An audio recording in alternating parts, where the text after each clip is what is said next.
Human rights campaigners are asking government to extradite former Gambian leader Jammeh to Ghana for his role in the killing of 56 migrants, including 44 Ghanaians in 2005. A 2008 ECOWAS inquiry into the murders concluded the 56 were killed by rogue elements in the Gambian military. The group, however, says it has uncovered fresh evidence which show the crimes were state-sponsored. 2 years after Mr. Jammeh's overthrow, Joining us Justice Baidu traveled to the Gambia to find out more. Here's his special report. And I heard a shout from the back there, "Oh God, save us! Oh God, save us! Eradigio, Eradigio!" And gunshot follows. Pupo, pupo, pupo. Then I stopped. These people has been killed. Martin Chue dreamt of a better life in Europe, but that would remain only a dream.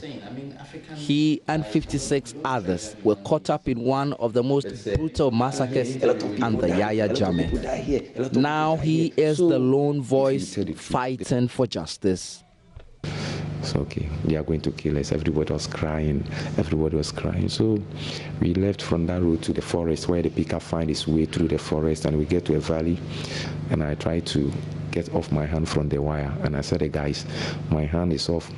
And they said, "Okay, it's God who wants to save you so that you can tell the world how and why Jammeh have killed us. You should tell our people that we are not able to make it. We are dying, we are here.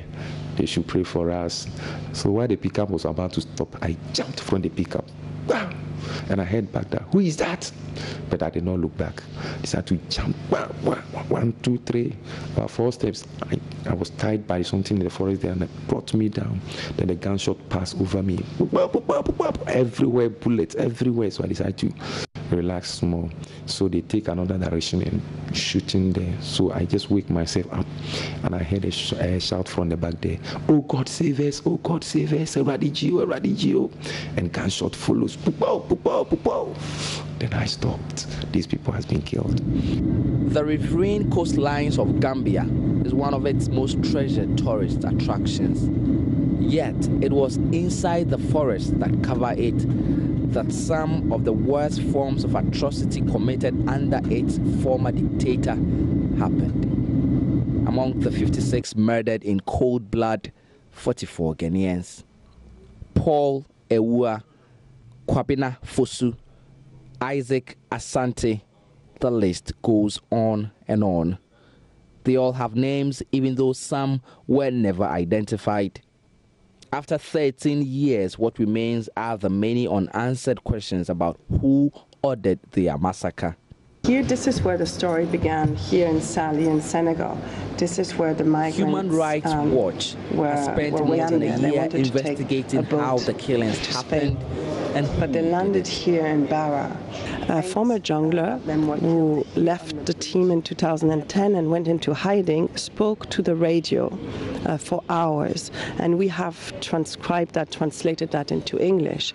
And that jungler talks about that killing. And he says, "We took our orders from the president." There's another jungler that is in detention right now in the Gambia who has said exactly the same thing. The jungler we talked to has also confirmed this. And there are many other insiders who could confirm that the killing happened, that junglers were only responding to orders from the president. So it would be very difficult to deny such strong evidence. Out on the streets of Banjul, the Gambian capital, signs of a nation healing wounds from 22 years under a junta leader who ruled with an iron fist. At this victim support center, some of the people who lived the horrors of Jammeh have come to share their stories and look for help. Adama Conte's husband was also killed in 2005. She was pregnant then. Now, with a 13-year-old fatherless daughter, she too is calling for justice. I am appealing to the Ghanaian government to help the Gambia get justice for their families, since all the Ghanaians were killed in Gambia. Also, my husband was part of them, so we need justice now in Ghana or anywhere else. We need justice there, Gambia or Ghana, justice. we will face him in court because we want justice. And he also wants justice. Yahya Jammeh is currently in exile in Equatorial Guinea under the protection of his one-time friend and fellow strongman Obian Nguema Mbasongo.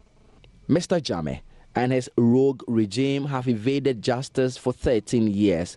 Now, with this fresh evidence, it seems there is enough fodder for another attempt to bring closure to this matter. Justice Beidou, Joy News, Banjul, Gambia. So what more is there in this report? Justice joins me in the studio to tell us more. So Justice, you have been looking at the findings from the investigations. What else have you found? So this is a year of investigation. The investigators involved the Human Rights Watch and then also the group called Jammeh for Justice, which actually goes beyond just the 44 Ghanaians, also looking at all the victims that have lost lives and families over the 22 years of Jammeh, have come together to interview people who are in Gambia are known as junglers. They are part of what is officially known as the National Investigation Authority, which is like our version of the BNI in Gambia. The story is that those are the people who were mainly involved in a lot of the killings under Gambia's former leader. And they've had series of interviews with them and tried to retrace the route from which this murders may have happened. And yes, so this is a really detailed report that they've put out there and are now asking the Ghanaian government that it is the best route in getting Yahya Jammeh to face the law.